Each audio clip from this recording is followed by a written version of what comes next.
ಈ ಒಂದು ಬಿಲ್ಲನ್ನು ತರುವುದರ ಮುಖಾಂತರ ಕರ್ನಾಟಕದ ಮಟ್ಟಿಗೆ ನೀವು ಎಮರ್ಜೆನ್ಸಿನ ಏರ್ತಾ ಇದ್ದೀರಿ. ಹೌದು, ನಮಗೆ ಸಂವಿಧಾನ ಏನು ಹಕ್ಕುಗಳನ್ನ ಕೊಟ್ಟಿದೆ, ನೀವಿವತ್ತು ಆ ಹಕ್ಕುಗಳನ್ನ ಮೊಟಕು ಮಾಡ್ತಿದ್ದೀರಿ.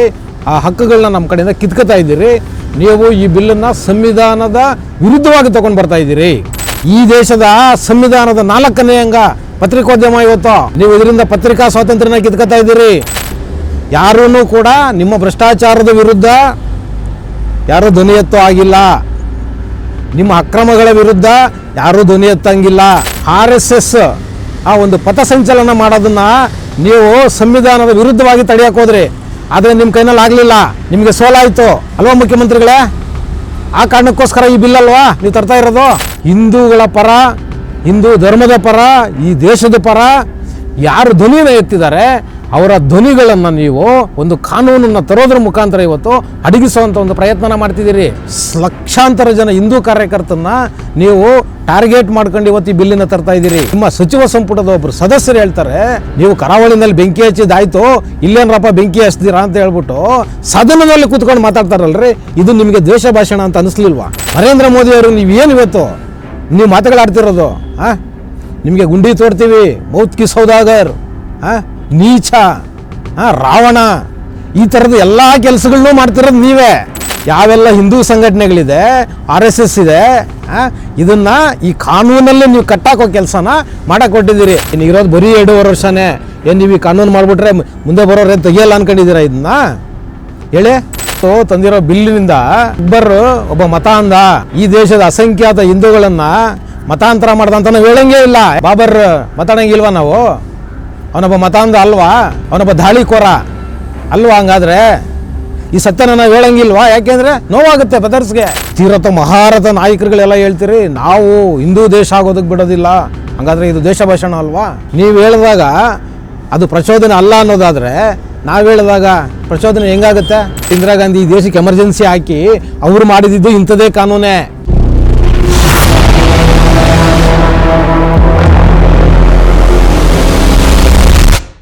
TV ವಿಕ್ರಮದ ಪ್ರೀತಿಯ ನೋಡುಗರಿಗೆ ಟ್ಯಾಕ್ಸಿವಾಲಾ ಕಾರ್ಯಕ್ರಮಕ್ಕೆ ಸ್ವಾಗತ.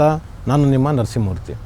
ವೀಕ್ಷಕರೇ, ಕರ್ನಾಟಕದ ಪೂರ್ವಗ್ರಹ ಪೀಡಿತ ಕಾಂಗ್ರೆಸ್ ಸರ್ಕಾರ ಬೆಳಗಾವಿಯ ಚಳಿಗಾಲದ ಅಧಿವೇಶನದಲ್ಲಿ ದ್ವೇಷ ಭಾಷಣದ ವಿರುದ್ಧ ಕ್ರಮ ತಗೊಳ್ಳೋದಕ್ಕೆ ಒಂದು ಮಸೂದೆನ ನಿನ್ನೆ ಪಾಸ್ ಮಾಡಿದೆ, ಒಂದು ಬಿಲ್ಲನ್ನು ಪಾಸ್ ಮಾಡ್ಕೊಂಡಿದೆ.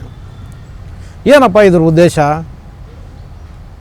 ಯಾರೆಲ್ಲ ಕಾಂಗ್ರೆಸ್ಸನ್ನು ಟೀಕೆ ಮಾಡ್ತಾರೆ ಅಥವಾ ಬ್ರದರ್ಸನ್ನು ಯಾರು ಟೀಕೆ ಮಾಡ್ತಾರೆ, ಇಂಥವ್ರ ಮೇಲೆ 1 ವರ್ಷದಿಂದ 10 ವರ್ಷದವರೆಗೂ ಶಿಕ್ಷೆನ ವಿಧಿಸುವಂಥ ಒಂದು ಕಾನೂನನ್ನು ಕಾಂಗ್ರೆಸ್ ಸರ್ಕಾರ ನಿನ್ನೆ ವಿಧಾನಸಭೆಯಲ್ಲಿ ಅನುಮೋದನೆಯನ್ನು ಪಡ್ಕೊಂತು. ನೋಡಿ, ಇವ್ರು ಏನು ಹೇಳ್ತಿದ್ದಾರೆ, ನಾವು ದ್ವೇಷ ಭಾಷಣ ಮಾಡೋರ ವಿರುದ್ಧ ಕ್ರಮಗಳನ್ನ ತಗೊಳ್ತೀವಿ, ಅದು ಯಾವುದೇ ವಿಚಾರವಾಗಿರಲಿ ಅಂತ ಹೇಳಿ ಒಂದು ಬಿಲ್ಲನ್ನು ಪಾಸ್ ಮಾಡ್ಕೊಂಡ್ರಿ ಇವರು. ನೋಡಿ, ದ್ವೇಷ ಭಾಷಣ ಇದ್ರ ವಿರುದ್ಧ ಬಿಲ್ಲು ಅಂತ ಕಾಂಗ್ರೆಸ್ ಹೇಳ್ತಿದೆಯಲ್ಲ, ನಿಜವಾಗ್ಲೂ ಯಾರು ದ್ವೇಷ ಭಾಷಣ ಮಾಡ್ತಿರೋದು? ಇದುವರೆಗೂ ದ್ವೇಷ ಭಾಷಣ ಮಾಡಿರೋರ ಮೇಲೆ ಕಾಂಗ್ರೆಸ್ಸು ಎಷ್ಟರ ಮಟ್ಟಿಗೆ ಕ್ರಮಗಳನ್ನ ತಗೊಂಡಿದೆ? ದಯವಿಟ್ಟು ಮುಖ್ಯಮಂತ್ರಿಗಳು ಉತ್ತರ ಕೊಡಬೇಕು. ಮುಖ್ಯಮಂತ್ರಿಗಳೇ, ನೀವು ಉತ್ತರ ಕೊಡಬೇಕು. ನೀವು ಇವತ್ತು ಏನು ಈ ಒಂದು ಬಿಲ್ಲನ್ನು ತರ್ತಾ ಇದ್ದೀರಲ್ವಾ, ದ್ವೇಷ ಭಾಷಣದ ವಿರುದ್ಧ ಕ್ರಮ ತಗೊಳ್ಳೋದಕ್ಕೆ ನೀವೇನು ಬಿಲ್ ತರ್ತಿದ್ದೀವಿ ಅಂತ ಹೇಳ್ತಿದ್ದೀರಲ್ವಾ, ಈ ಒಂದು ಬಿಲ್ಲನ್ನು ತರುವುದರ ಮುಖಾಂತರ ಕರ್ನಾಟಕದ ಮಟ್ಟಿಗೆ ನೀವು ಎಮರ್ಜೆನ್ಸಿನ ಏರ್ತಾ ಇದ್ದೀರಿ. ಹೌದು, ನಮಗೆ ಸಂವಿಧಾನ ಏನು ಹಕ್ಕುಗಳನ್ನ ಕೊಟ್ಟಿದೆ, ಮಾತನಾಡುವ ಹಕ್ಕು, ಟೀಕಿಸುವ ಹಕ್ಕು, ಓಡಾಡುವ ಹಕ್ಕು, ಏನು ನಮಗೆ ಸಂವಿಧಾನಭೂತವಾಗಿ ಬಂದಿತ್ತಲ್ಲ ಹಕ್ಕುಗಳನ್ನ, ನೀವಿವತ್ತು ಆ ಹಕ್ಕುಗಳನ್ನ ಮೊಟಕು ಮಾಡ್ತಿದ್ದೀರಿ. ಆ ಹಕ್ಕುಗಳನ್ನ ನಮ್ಮ ಕಡೆಯಿಂದ ಕಿತ್ಕೊತಾ ಇದ್ದೀರಿ. ನೀವು ಈ ಬಿಲ್ಲನ್ನು ಸಂವಿಧಾನದ ವಿರುದ್ಧವಾಗಿ ತಗೊಂಡು ಬರ್ತಾ ಇದ್ದೀರಿ. ಏನಕ್ಕೆ ಅಂದರೆ, ನಮಗೆ ಮಾತನಾಡುವ ಹಕ್ಕನ್ನು ನೀವು ಕೊಟ್ಟಿಲ್ಲ, ನಮಗೆ ಜೀವಿಸುವ ಹಕ್ಕನ್ನು ನೀವು ಕೊಟ್ಟಿಲ್ಲ. ಹೌದು, ಟೀಕಿಸುವ ಹಕ್ಕನ್ನು ನೀವು ಕೊಟ್ಟಿಲ್ಲ, ಹೋರಾಟ ಮಾಡುವ ಹಕ್ಕನ್ನು ನೀವು ಕೊಟ್ಟಿಲ್ಲ. ನಮಗೆ ಬಾಬಾ ಸಾಹೇಬ್ ಅಂಬೇಡ್ಕರ್ ಅವರ ಸಂವಿಧಾನ ಕೊಟ್ಟಿರೋದು. ಆದರೆ ನೀವೇನು ಮಾಡ್ತಾ ಇದ್ದೀರಿ ಇವತ್ತು? ಅದನ್ನು ನೀವು ಬಲವಂತವಾಗಿ ಇವತ್ತು ಒಂದು ಬಿಲ್ಲು ತರುವುದರ ಮುಖಾಂತರ ನೀವು ಸಾರ್ವಜನಿಕರ ಮೇಲೆ ಅದನ್ನು ಏರುವುದರ ಮುಖಾಂತರ ಇವತ್ತು ನಮ್ಮ ಮೂಲಭೂತ ಹಕ್ಕನ್ನು ಕಿತ್ಕೊತಾ ಇದ್ದೀರಿ ನೀವು. ಮುಖ್ಯಮಂತ್ರಿಗಳೇ, ನಮ್ಮ ಮೂಲಭೂತ ಹಕ್ಕನ್ನು ಕಿತ್ಕೊತಾ ಇದ್ದೀರಿ ನೀವು. ಇದು ಸಂವಿಧಾನ ವಿರೋಧವಾದಂತಹ ನಡೆ ನೀವು ಮಾಡ್ತಿರೋದು. ನೀವು ಸರಿ ಇಲ್ಲ ಇದನ್ನು ಮಾಡ್ತಿರೋದು. ನೀವು ಇದರಿಂದ ಪತ್ರಿಕಾ ಸ್ವಾತಂತ್ರ್ಯನ ಕಿತ್ಕೊತಾ ಇದ್ದೀರಿ. ಹೌದು, ಈ ದೇಶದ ಸಂವಿಧಾನದ 4ನೇ ಅಂಗ ಪತ್ರಿಕೋದ್ಯಮ. ಇವತ್ತು ನೀವು ಆ ಪತ್ರಿಕೋದ್ಯಮದ ಆ ಒಂದು ಸ್ವಾತಂತ್ರ್ಯನ ಕಿತ್ಕೊತಾ ಇದ್ದೀರಿ. ನೀವು ಪತ್ರಕರ್ತರ ಸ್ವಾತಂತ್ರ್ಯನ ಕಿತ್ಕೊತಾ ಇದ್ದೀರಿ ಈ ಬಿಲ್ಲನ್ನು ತರೋದರ ಮುಖಾಂತರ. ಹೌದು, ನೀವು ಇವತ್ತು ರಾಜ್ಯನ ಭಯದಲ್ಲಿ ಇಟ್ಟು ನೀವು ಆಳ್ವಿಕೆನ ಮಾಡೋದಕ್ಕೆ ಹೊರಟಿದ್ದೀರಾ ಮುಖ್ಯಮಂತ್ರಿಗಳೇ, ತಿಳ್ಕೊಳ್ಳಿ. ಹೌದು, ನೀವು ಇದೇ ಕೆಲಸನ ಮಾಡ್ತಿರೋದು. ನೀವು ಇಲ್ಲಿವರೆಗೂ ತೊಗೊಂಡು ಬನ್ನಿ. ನೀವು ಇಲ್ಲಿವರೆಗೂ ದ್ವೇಷ ಭಾಷಣ ಮಾಡಿರೋ ನಿಮ್ಮ ಫಾಲೋವರ್ಸ್ ಇದಾರಲ್ಲ, ಎಡಪಂಥೀಯ ಎಡಬಿಡಂಗಿಗಳು, ನಿಮ್ಮ ಬ್ರದರ್ಸು, ನೀವೆಷ್ಟು ಜನಕ್ಕೆ ಇದುವರೆಗೂ ನೀವು ಶಿಕ್ಷೆ ಕೊಟ್ಟಿದ್ದೀರಾ ಹೇಳಿ ಮುಖ್ಯಮಂತ್ರಿಗಳೇ, ಹೇಳಿ. ನೀವು ಮಾಡ್ತಾ ಇರೋ ಕೆಲಸ ಎಲ್ಲನೂ ಸಂವಿಧಾನ ವಿರೋಧವಾಗಿದೆ. ಇವತ್ತು ನಮ್ಮ ಕಣ್ಣಿಗೆ ಕಾಣ್ತಿದೆ ಅದು. ಅದ್ರ ಮೇಲೇನೂ ಕೂಡ ನೀವು ಇವತ್ತು ದ್ವೇಷ ಭಾಷಣ ಮಾಡೋರ ವಿರುದ್ಧ 1 ವರ್ಷದಿಂದ 10 ವರ್ಷದವರೆಗೂ ಶಿಕ್ಷೆನ ಕೊಡೋ ಒಂದು ಬಿಲ್ಲನ್ನು ಇವತ್ತು ನೀವು ವಿಧಾನಸಭೆಯಲ್ಲಿ ಇಟ್ಟು ಪಾಸ್ ಮಾಡ್ಕೊಂಡಿದ್ದೀರಲ್ಲ. ಅಂದರೆ ನಿಮ್ಮ ಉದ್ದೇಶ ಏನು? ನೀವೇನು ಹೇಳ್ತೀರಿ? ಯಾವುದೇ ಒಬ್ಬ ವ್ಯಕ್ತಿ ದ್ವೇಷ ಭಾಷಣ ಮಾಡಿದ್ರೆ, ಪ್ರಚೋದನೆ ಮಾಡಿದ್ರೆ, ಧರ್ಮ ಪ್ರಚೋದನೆ ಮಾಡಿದ್ರೆ, ವೈಯಕ್ತಿಕ ನಿಂದನೆ, ಜಾತಿ ನಿಂದನೆ, ಇವನ್ನೆಲ್ಲ ಮಾಡ್ತಿರೋದು ಮುಖ್ಯಮಂತ್ರಿಗಳೇ ನಿಮ್ಮ ಪಕ್ಷದವರೇ. ಹೌದು, ನಿಮ್ಮ ಪಕ್ಷದವರೇ. ನೀವಿವತ್ತು ಈ ಬಿಲ್ಲನ್ನು ತರೋದ್ರ ಮುಖಾಂತರ ಯಾರು ಈ ರಾಜ್ಯದಲ್ಲಾಗಲಿ ಅಥವಾ ಈ ದೇಶದಲ್ಲಾಗಲಿ ಹಿಂದೂಗಳ ಪರ, ಹಿಂದೂ ಧರ್ಮದ ಪರ, ಈ ದೇಶದ ಪರ ಯಾರು ಧ್ವನಿನ ಎತ್ತಿದ್ದಾರೆ ಅವರ ಧ್ವನಿಗಳನ್ನು ನೀವು ಒಂದು ಕಾನೂನನ್ನು ತರೋದ್ರ ಮುಖಾಂತರ ಇವತ್ತು ಅಡಗಿಸುವಂಥ ಒಂದು ಪ್ರಯತ್ನ ಮಾಡ್ತಿದ್ದೀರಿ ಮುಖ್ಯಮಂತ್ರಿಗಳೇ. ನಮ್ಗೆ ಗೊತ್ತಾಗಿದೆ ನಿಮ್ಮ ಹುನ್ನಾರ ಏನು ಅಂತ. ಹೌದು, ಇದೇ ನೀವು ಮಾಡ್ತಿರೋದು. ನೀವು ಹೇಳಿ ಮುಖ್ಯಮಂತ್ರಿಗಳೇ, ನಿಮ್ಮ ವಿಧಾನಸೌಧದ ಒಳಗಡೆ ಪಾಕಿಸ್ತಾನಕ್ಕೆ ಜೈ ಅಂದವ್ರನ್ನ ನೀವೇನು ಮಾಡಿದ್ದೀರಿ? ಏನು ಶಿಕ್ಷೆ ಕೊಟ್ಟಿದ್ದೀರಿ ಹೇಳಿ? ಯಾಕೆ ಇದು ಅಪರಾಧ ಅಂತ ನಿಮ್ಗೆ ಅವತ್ತು ಅನ್ನಿಸ್ಲಿಲ್ವಾ? ಹೇಳಿ ಮುಖ್ಯಮಂತ್ರಿಗಳೇ. ಕೋಮು ಗಲಭೆಗಳು ಮಾಡಿದಾಗ ನಿಮಗಿದು ಅಪರಾಧ ಅಂತ ಅನ್ನಿಸ್ಲಿಲ್ವಾ? ಎಷ್ಟು ಶಿಕ್ಷೆಗಳು ಕೊಟ್ಟಿದ್ದೀರಿ? ರಾಮ ಇಲ್ಲ, ರಾಮ ಹೆಂಡು ಕುಡುಕ, ಕೃಷ್ಣನಿಗೆ 16,000 ಹೆಂಡತಿಯರು. ಮುಖ್ಯಮಂತ್ರಿಗಳೇ, ಕೃಷ್ಣನಿಗೆ 16,000 ಹೆಂಡತಿಯರು. ಅವನು ಸ್ತ್ರೀಲೋಲ. ಶಿವನಿಗೆ ತಲೆ ಮೇಲೆ ಒಬ್ಬಳು, ತೊಡೆ ಮೇಲೆ ಒಬ್ಬಳು, ರೊಮ್ಯಾನ್ಸ್ ಮಾಡ್ತಿರ್ತಾನೆ ಕೂತ್ಕೊಂಡು.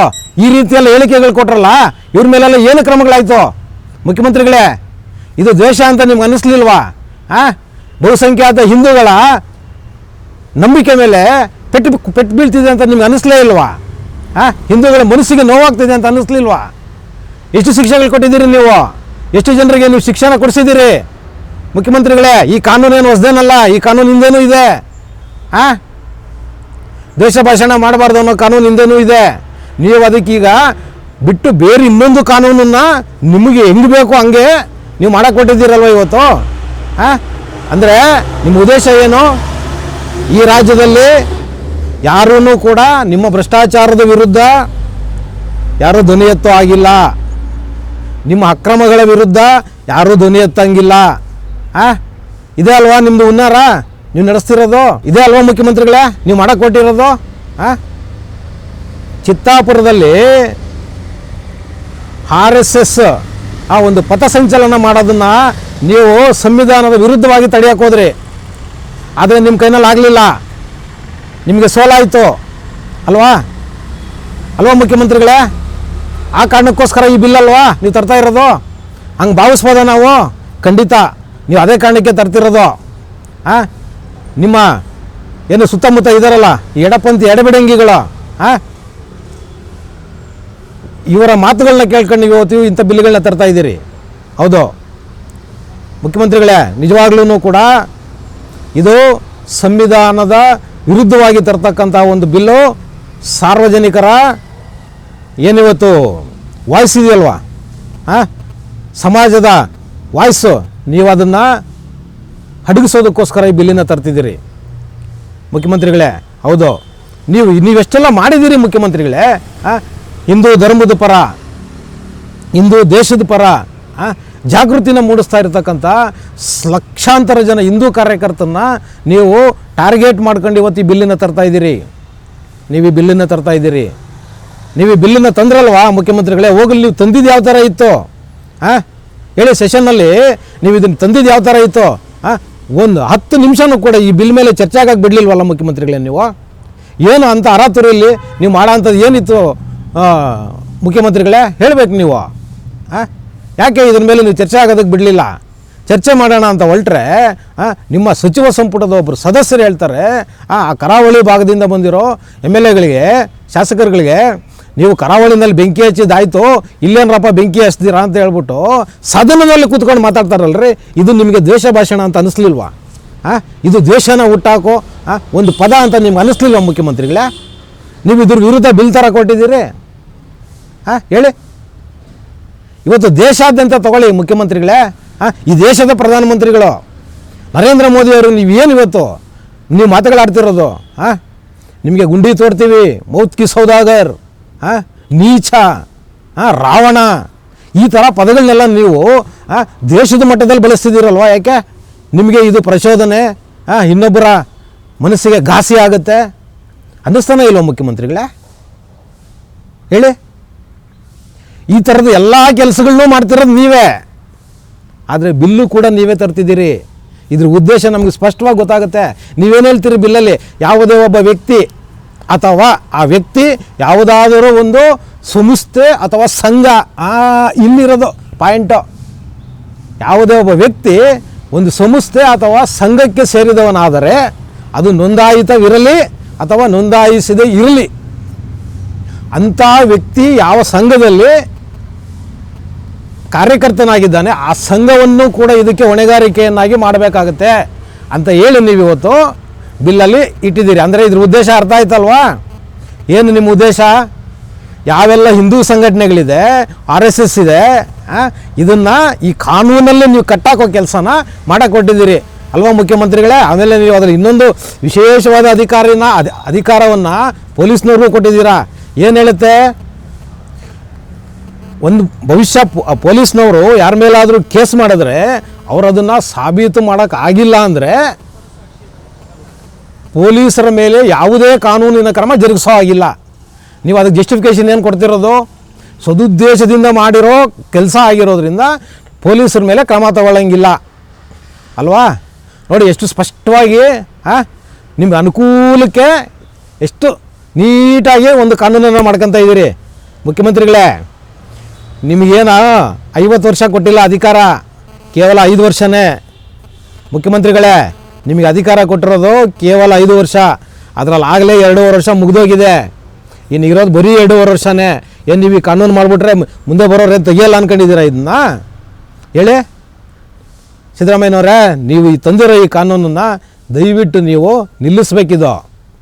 ಹೌದು, ನೀವಿವತ್ತು ಈ ಕಾನೂನಿನಿಂದ ಜನರ ಧ್ವನಿಯನ್ನು ಅಡಗಿಸುವಂಥ ಒಂದು ಕೆಲಸನ ಇವತ್ತು ಮಾಡಕ್ಕೆ ಕೊಟ್ಟಿದ್ದೀರಿ ಮುಖ್ಯಮಂತ್ರಿಗಳೇ. ನೀವು ಇವತ್ತು ತಂದಿರೋ ಬಿಲ್ಲಿನಿಂದ ಅಕ್ಬರ್ ಒಬ್ಬ ಮತ ಅಂದ, ಈ ದೇಶದ ಅಸಂಖ್ಯಾತ ಹಿಂದೂಗಳನ್ನು ಮತಾಂತರ ಮಾಡ್ದಂತ ನಾವು ಹೇಳಂಗೇ ಇಲ್ಲ. ಯಾಕೆಂದರೆ ನೀವು ಹೇಳ್ಬಿಟ್ಟಿದ್ದೀರಿ, ಒಬ್ಬನ ಯಾವುದೇ ಒಬ್ಬ ವ್ಯಕ್ತಿ ಸತ್ತಿರಲಿ ಅಥವಾ ಬದುಕಿರಲಿ ಅವ್ರ ವಿಚಾರವಾಗಿ ಮಾತಾಡೋಂಗಿಲ್ಲ ಅಂತ ನೀವು ಹೇಳ್ಬಿಟ್ಟಿದ್ದೀರಿ ಈಗ. ಹಂಗಾದರೆ ಬಾಬರ್ ಮಾತಾಡೋಂಗಿಲ್ವ ನಾವು? ಅವನೊಬ್ಬ ಮತಾಂಧ ಅಲ್ವಾ? ಅಲ್ವಾ? ಅವನೊಬ್ಬ ದಾಳಿಕೋರ ಅಲ್ವಾ? ಹಂಗಾದರೆ ಈ ಸತ್ಯನ ನಾವು ಹೇಳಂಗಿಲ್ವಾ? ಯಾಕೆಂದರೆ ನೋವಾಗುತ್ತೆ ಬ್ರದರ್ಸ್ಗೆ. ನಿಮ್ಮ ಕಾನೂನಿನ ಪ್ರಕಾರ ಅಪರಾಧ ಆಗುತ್ತೆ. ಹಂಗಾದ್ರೆ ನಾವು ಹೇಳಂಗಿಲ್ವಾ? ಹೇಳಿ ಮುಖ್ಯಮಂತ್ರಿಗಳೇ, ನಿಮ್ಮ ಈ ಒಂದು ಕಾನೂನು ಎಷ್ಟು ಅವೈಜ್ಞಾನಿಕವಾಗಿದೆ ಅಂತ ಹೇಳ್ಬಿಟ್ಟು ಇಲ್ಲೇ ಗೊತ್ತಾಗುತ್ತೆ. ಮುಖ್ಯಮಂತ್ರಿಗಳೇ, ನೀವು ನಿಮ್ಮ ಪಕ್ಷದವರು, ನಿಮ್ಮ ಹೈಕಮಾಂಡ್ ಇರ್ಬೋದು, ನಿಮ್ಮ ಹೈಕಮಾಂಡಲ್ಲಿರೋರು, ನಿಮ್ಮ ಅತಿರಥ ಮಹಾರಥ ನಾಯಕರುಗಳೆಲ್ಲ ಹೇಳ್ತೀರಿ ನಾವು ಹಿಂದೂ ದೇಶ ಆಗೋದಕ್ಕೆ ಬಿಡೋದಿಲ್ಲ. ಹಂಗಾದರೆ ಇದು ದೇಶ ಭಾಷಣ ಅಲ್ವಾ? ಅಲ್ವಾ ಮುಖ್ಯಮಂತ್ರಿಗಳೇ?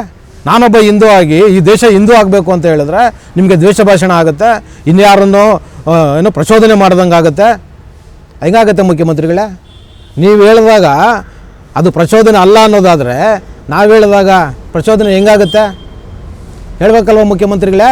ಮತ್ತು ನೋಡಿ, ನಮಗೆ ಸ್ಪಷ್ಟವಾಗಿ ಗೊತ್ತಿದೆ, ನೀವು ನಿಮ್ಮ ಎಡಪಂಥೀಯ ಎಡಬಿಡಂಗಿಗಳಿಗೆ, ಗಂಜಿ ಗಿರಾಕಿಗಳಿಗೆ, ಆಮೇಲೆ ನಿಮ್ಮ ಬ್ರದರ್ಸ್ಗೆ ನೀವು ಯಾವುದೇ ರೀತಿಯ ಕೇಸ್ಗಳನ್ನ ಹಾಕಲ್ಲ. ನೀವು ಅವರು ಪ್ರಚೋದನೆ ಮಾಡಲಿ, ಕಲ್ಲೊಡಿರಲಿ, ಈ ದೇವ್ರನ್ನ ಬೈಲಿ, ಈ ದೇಶನ ಬೈಲಿ, ಈ ಧರ್ಮನ ಬೈಲಿ, ಅಥವಾ ಯಾರ್ದಾದ್ರೂ ಮನೆಗಳಿಗೆ ಬೆಂಕಿ ಹಚ್ಚಲಿ, ನೀವು ಅವ್ರ ಮೇಲೆ ಯಾವುದೇ ರೀತಿಯ ಕ್ರಮಗಳನ್ನ ಜರುಗಿಸಲ್ಲ. ನಮಗೆ ಗೊತ್ತಿದೆ ಅದು.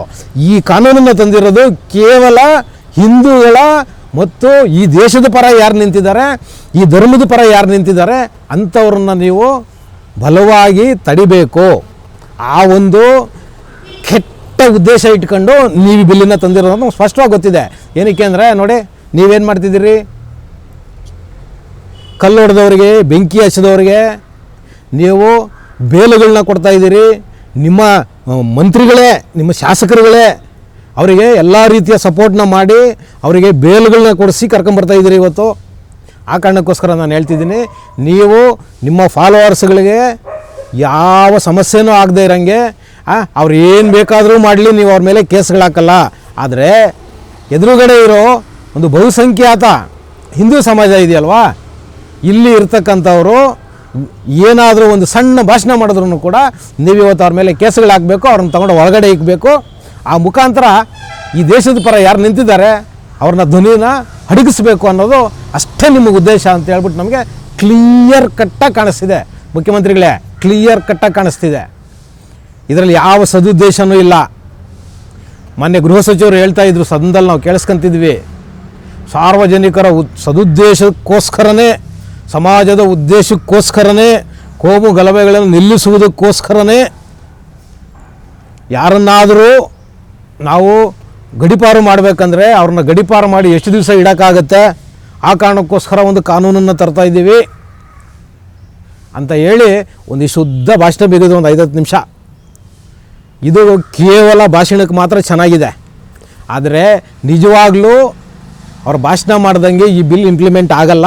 ಅದು ನಿಮಗೂ ಗೊತ್ತಿದೆ, ನಮಗೂ ಗೊತ್ತಿದೆ. ಮುಖ್ಯಮಂತ್ರಿಗಳೇ, ಇವತ್ತು ನೀವೇನು ಈ ಬಿಲ್ ಥರ ಕೊಡ್ತಿದ್ದೀರಲ್ಲ, ಇದೇನು ನಿಮ್ಮದೇನು ಹೊಸದೇನಲ್ಲ, ನಿಮ್ದು ಹಳೆ ಚಾಳಿನೇ ಇದು. 1975ರಲ್ಲಿ ಇಂದಿರಾ ಗಾಂಧಿ ಈ ದೇಶಕ್ಕೆ ಎಮರ್ಜೆನ್ಸಿ ಹಾಕಿ ಅವರು ಮಾಡಿದ್ದು ಇಂಥದೇ ಕಾನೂನೇ. ಹೌದು, ಅವತ್ತು ಏನು ಮಾಡಿದರು, ಈ ದೇಶದ ಪರ ಯಾರಿದ್ರು, ಈ ಧರ್ಮದ ಪರ ಯಾರಿದ್ರು, ನಿಮ್ಮ ಭ್ರಷ್ಟಾಚಾರದ ವಿರುದ್ಧ ಯಾರಿದ್ರು, ಅವ್ರುಗಳನ್ನೆಲ್ಲ ನೀವು ತೊಗೊಂಡೋಗಿ ಜೈಲಲ್ಲಿ ಇಟ್ಟಿದ್ದೆ. ಅದೇ ಕೆಲಸ ನಾನು ಇವತ್ತು ಕೂಡ ಮಾಡ್ತಾಯಿದ್ದೀರಾ ಅಷ್ಟೇ, ಇನ್ನೇನು ವ್ಯತ್ಯಾಸ ಇಲ್ಲ. ನಿಮ್ಮನ್ನು ಯಾರು ವಿರೋಧ ಮಾಡ್ತಾರೆ, ನಿಮ್ಮ ವಿರೋಧಿಗಳನ್ನ ತೊಗೊಂಡೋಗಿ ನೀವು ಜೈಲಲ್ಲಿ ಇಡಬೇಕು, ಅಷ್ಟೇ ನಿಮ್ಮ ಉದ್ದೇಶ ಇರೋದು, ಬೇರೆ ಇನ್ನೇನಿಲ್ಲ. ಮುಖ್ಯಮಂತ್ರಿಗಳೇ, ಈ ಬಿಲ್ಲು ಯಾವುದೇ ಸಾರ್ವಜನಿಕರ ಉದ್ದೇಶಕ್ಕೋಸ್ಕರ ಆಗಲಿ, ಸಮಾಜದ ಉದ್ಧಾರಕ್ಕಾಗಲಿ ಖಂಡಿತ ನೀವು ಈ ಬಿಲ್ ತಂದಿಲ್ಲ ಅಂತ ನಮಗೆ ಗೊತ್ತಿದೆ. ಆ ಕಾರಣಕ್ಕೋಸ್ಕರ ದಯವಿಟ್ಟು ಈ ಬಿಲ್ಲನ್ನು ನೀವು ನಿಲ್ಲಿಸಬೇಕು ಅಂತ ಹೇಳುವುದರ ಮುಖಾಂತರ ಇವತ್ತಿನ ಟ್ಯಾಕ್ಸಿವಾಲಾ ಕಾರ್ಯಕ್ರಮನ ಮುಗಿಸ್ತಾ ಇದ್ದೀನಿ. ಶೇರ್ ಮಾಡಿ, ಸಬ್ಸ್ಕ್ರೈಬ್ ಮಾಡಿ, ಲೈಕ್ ಮಾಡಿ, ಹೆಚ್ಚೆಚ್ಚು ಕಾಮೆಂಟ್ ಮಾಡುವುದರ ಮುಖಾಂತರ ನಮ್ಮನ್ನು ಪ್ರೋತ್ಸಾಹಿಸ್ತೀರಿ. ಟಿವಿ ವಿಕ್ರಮ, ದೇಶ ನಿಮ್ಮ ಕೈಯಲ್ಲಿ. ಈ ಕಾರ್ಯಕ್ರಮ ನಿಮಗೆ ಇಷ್ಟ ಆಗಿದ್ದಲ್ಲಿ ಲೈಕ್, ಶೇರ್ ಹಾಗೂ ಕಮೆಂಟ್ ಮಾಡಿ. ಟಿವಿ ವಿಕ್ರಮದ ಕಾರ್ಯಕ್ರಮಗಳನ್ನು ನಿರಂತರವಾಗಿ ವೀಕ್ಷಿಸಲು ಸಬ್ಸ್ಕ್ರೈಬ್ ಮಾಡಿ, ಬೆಲ್ ಐಕನ್ ಒತ್ತಿ.